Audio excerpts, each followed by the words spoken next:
Phil Laak is looking down at ace-jack offsuit. Pre-flop, action begins with a unique dynamic that instantly inflates the stakes. A double straddle is on. This forces the players to play for a bloated pot before a single card is dealt, widening ranges and encouraging loose aggression. Phil Laak, known for his tight play, finds ace-jack of diamonds. In this lineup, this is a premium holding, yet Laak decides to just flat call the straddle rather than raising to isolate. This passive play brings Perkins along with 10-3 offsuit, a hand that has no business being in the pot, but Perkins loves to splash around.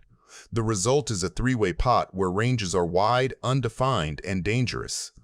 The flop falls a texture that hits the high card heavy ranges of the callers. Perkins checks his air, and the action falls to Williams. Despite having completely missed the board with only king high, Williams decides to represent the queen. I wasn't going to call. I figure if I call, then you try and make a move. Then you guys crash into each other. One of you gets wounded. Then I'm going to get you. Folds. I like it. Planning for the future. Planning. One of you guys are going to get wounded. The turn brings the jack, a card that drastically shifts the power balance. Laak has now improved to trips, giving him a stranglehold on the hand. Williams, unaware that he is drawing dead, decides to tell a convincing story. He fires a second barrel of 14,500. This is the critical strategic error. By firing again, Williams is polarizing his range to either a strong queen or a complete bluff. He is trying to fold out a hand exactly like the one Laak used to have, a weak pair or a floating 7. The river is the 4, a complete brick that changes nothing. Williams, having fired 2 shells and received 2 calls, finally hits the brakes. All in. Williams folds. 9-10. Man, Joe, I'm telling you, you gotta have one of these rushes. It feels electric. It's better than cruising over a cliff. I mean, pre-hit the earth. The feeling of adrenaline, the rush. Selbst, sitting in the big blind, looks down at a pair of jacks, a strong but tricky hand in this scenario. Facing a raise and a 3-bet, she opts to flat call rather than 4-bet.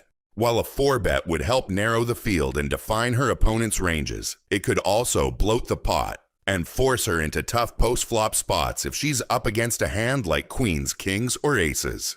Her flat call allows her to control the pot size while disguising her hand strength, keeping her range wide enough to include potential traps. The flop lands Queen 2 Jack, and Selbst couldn't have asked for better. Her pair of jacks connects perfectly, giving her middle set and a commanding lead in the hand. Chen, holding Ace-Queen suited, flops top pair with backdoor flush and straight draws, making his hand strong but significantly vulnerable to Selbst's concealed strength. Selbst leads out with 80,000 bet, a sizing that achieves multiple goals. It builds the pot while extracting value from weaker hands like top pair or speculative holdings with equity. Importantly, her bet disguises her hand's full strength. Opponents may interpret it as a standard value bet or even a semi-bluff. Chen, with top pair and additional equity from his backdoor draws, decides to call. From his perspective, Selbst's range from the big blind could include hands like king-queen, queen-jack, or even bluffs, making a fold too conservative. The turn changes the dynamics of the hand with the 8 of diamonds, creating a more draw-heavy board. Selbst still holds the lead with her set of jacks, but the new card introduces a flush draw and enhances the straight possibilities. She increases the pressure with a bet of 150,000. This bet is designed to charge draws like the nut flush and extract further value from hands like Chen's top pair. While the sizing is solid, Selbst may have missed an opportunity to go larger, putting Chen to an even tougher decision. Chen's ace-queen suited improves with the nut flush draw, making his hand significantly stronger in terms of potential equity. He calls the 150,000, which is the correct decision based on the pot odds and his outs to the nut flush. By calling, Chen keeps the pot manageable while preserving his chance to improve on the river. The river delivers the 7, completing Chen's nut flush with ace-queen suited and spelling disaster for Selbst. Unaware of Chen's exact holding but recognizing her set is still vulnerable, Selbst decides to shove all in. However, this move is a misstep. The shove assumes Chen might fold marginal holdings, but his turn call strongly represents a flush, especially the nut flush. A smaller bet, or even a cautious check, could have limited Selbst's losses given the dangerous board texture. Chen barely needs to think. With the nuts, his call is automatic. There's no possible hand on this board that can beat him. He confidently flips over his cards, claiming the massive pot, and leaving Selbst regretting her river shove. The table is four-way after Tony G opens, and Viffer, Negreanu, and Seiver all come along. That matters because equities flatten in multi-way pots. Single pair hands lose value while nutted, and draw heavy holdings gain. Tony G's range from early position in this lineup still contains suited connectors. There's room for everyone to keep improving. I mean, the way you guys all play, there's certainly tons of room. Yeah. Scott calls. I'm gonna go with an old Hellmuth trick. Watch this, gentlemen. Check in the dark. How do you fade that? Seriously, check in the dark. I don't even want to see what's coming. Checking through is revealing. On this texture, the pre-flop raiser has a lot of one pair and gut shot combinations that dislike being raised by three players. See how that worked? Because if I wouldn't have done that, they would have been more scared. My turn, right? Daniel's still open-ended. Did you qualify? Yes, I've qualified pretty comfortably at this point. Question is, how much do I want to put in there? You checked. No, I'm not, for sure. He's not checking? Yeah. If you're folding any bet, you can just do that now. I'm going to put in, The turn is the 7 of spades, a huge card for Tony G's side of the range, and a bad one for capped checkbacks. Negreanu leads $3,600 into the field, a small sizing that targets folds from the Broadway airballs, and denies equity to Queen 9, 9-8, and the club draws. Scott's call with Queen Jack keeps dominated queens in, but the raise from Tony G to $14,000 is the pivotal data point. After a street of passivity, that raise is heavily weighted to value. If I win the pot, I'll give you your money back. Negreanu's call with King-Queen looks ambitious only if you ignore blocker logic. He removes the queen that completes Tony G's higher straight and retains outs to the ace, or 9, to make his own. Scott correctly recognizes he's in kicker jail and releases. Wow, that was a big sweat. Took a long time. That speech really got him. he made a big laydown just now. The river is the 9 of diamonds. Range-wise, it's a dagger for Tony G. His made straight from the turn remains a straight, but Negreanu's king-queen now upgrades to the higher straight.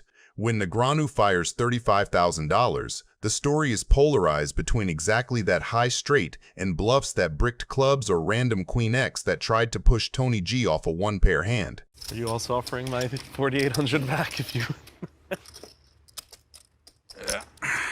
Tony calls and Daniel wins a $100,000 I pot. had the nuts on the turn. Wow, well done. Felt like Phil Hellmuth is looking down on ace-9 offsuit.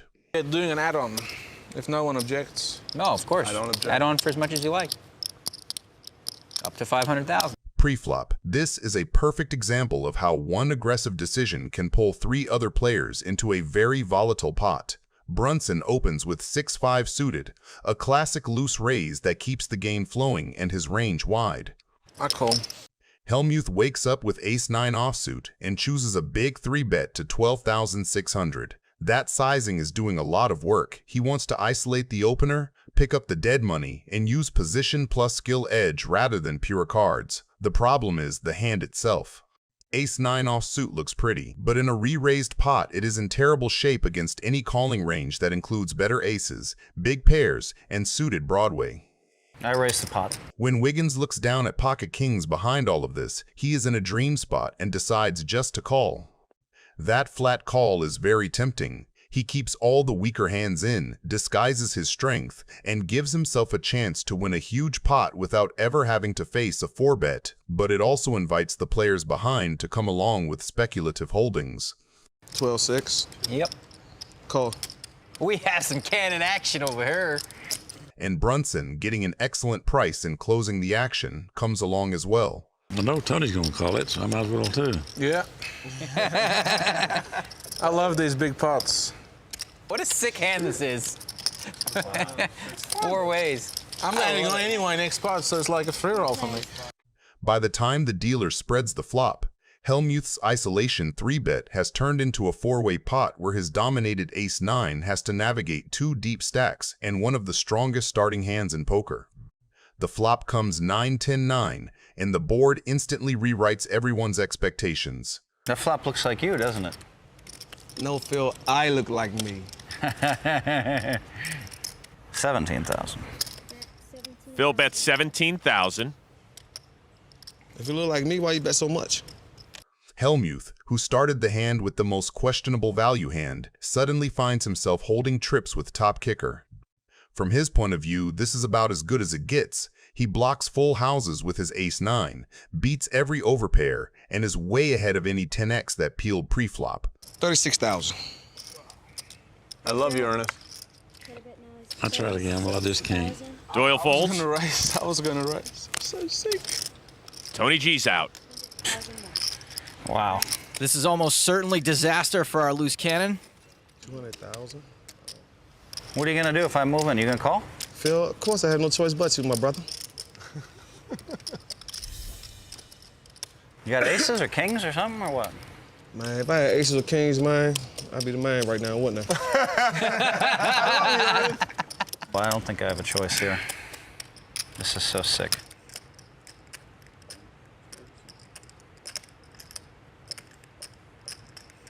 All right, I guess I'm all in. I call.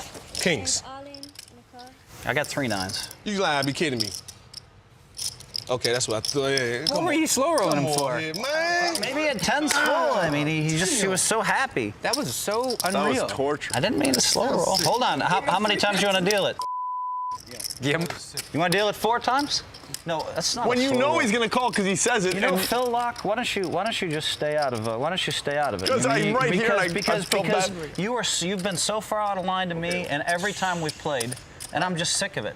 So why don't you just mind your business? 12,600. But he's right. It was a pretty sick slow roll. I'm sorry, because I haven't done anything like that in my whole life. Were you folding? I can't get away from this. The whole speech. The guy's already in. He's already got 80% of We'll it. decide. 4 times? Yeah, it gives you a better chance to Hey, win. damn sure do. Cool. A jack of hearts. Queen. Yeah, queen, king. The river, an ace of diamonds. Round 1 goes to Hellmuth. The turn, a king. There we go. Full house. That's what I'm talking about, baby. Get me down. The river's a 3. 15% dog. Ernest has won the second pot. So that's cool. I'm feeling good right now. Well, A 7 of spades. Everybody's rooting for a spade. It is a spade. damn. Spade up 2-1. That's the loose cannon. He's up 2-1. Why did you go for 4 times? You went. A queen on the turn. Jack. There's a jack. The final river card. It's a king. That's real. He hit 3 out of 4. He hit 3 out of 4. That's with the worst hand.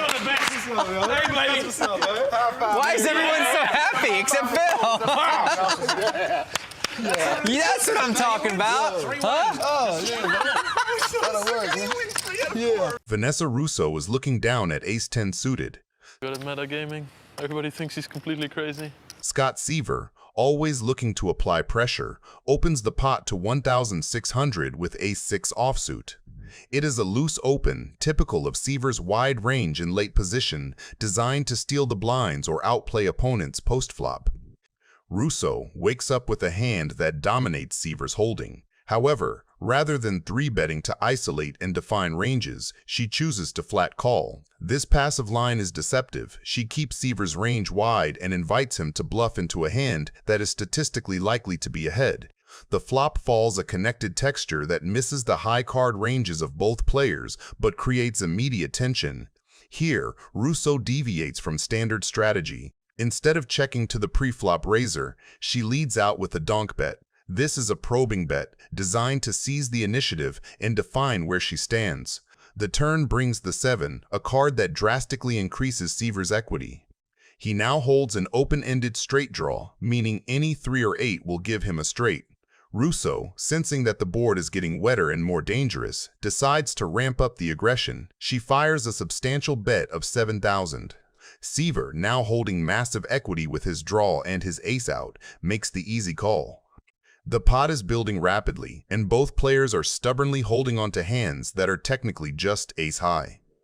The river is the 3, the card that creates absolute chaos. It gives Russo a wheel straight, but also completes Seiver, whose is higher. She checks, fully expecting the hand to go to a showdown where they split the money. However, Seiver holds the 6, which connects with the board to make a higher straight. Recognizing that Russo likely views this as a split pot, Seiver bets 12,000 for thin value. 6 high straight. Aw. Or 7, but yeah. Yeah, that either one. That's him. Daniel Negreanu has pocket kings. Raises. Queen high.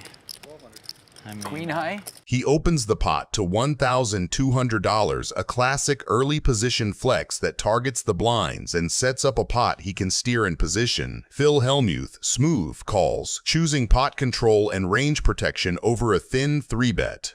Eugene Katchalov comes along as well with ace-9, content to realize in position and take a multi-way flop against two ranges that can play face-up on ace-high textures. Katchalov checks the ace-high flop, protecting a top-pair hand with a middling kicker and letting the action declare itself. Negreanu checks behind. Pocket kings hate attacking into two players on an ace board, and the slowdown keeps weaker hands and bluffs alive while controlling the pot. Hellmuth takes the invitation and fires $1,200, a small stab meant to fold out nothing hands and price set against exactly these cautious checks. Katchalov calls, signaling he is not afraid of a little heat with top pair. Negreanu overcalls, a cagey line that keeps both ranges uncapped and disguises the true strength of kings by wearing the same hoodie as ace-X. You too, Daniel? Yeah. My God. You didn't expect two calls, right? No, Just one. I was expecting one call. No. All three check the turn after the 8 rolls off. That card changes little. Katchalov sees no need to inflate with his kicker problem. Hellmuth's one-and-done bluff correctly shuts down into two sticky ranges, and Negreanu continues the sandbag, preserving the option to spring value or bluff catch on rivered scare cards. The river drops the king of clubs and the trap wakes up. Katchalov leads $4,200, thin value that hopes to get paid by worse aces and denies a free showdown to stubborn pairs. Negreanu answers with a raise to $14,200, selling a story consistent with a slow-played monster or a patient ace that improved, and crucially targeting the very hand Katchalov is value betting. I think Phil's Hollywooding a bit here since he bet out on the flop. Hellmuth gets out of the way, his earlier poke having run its course. Faced with a credible, disciplined raise from a player who never overbets his bluffs, Katchalov has to reassess whether ace-9 is really a cash-out hand or a tip jar. And Eugene folds. I had at least that.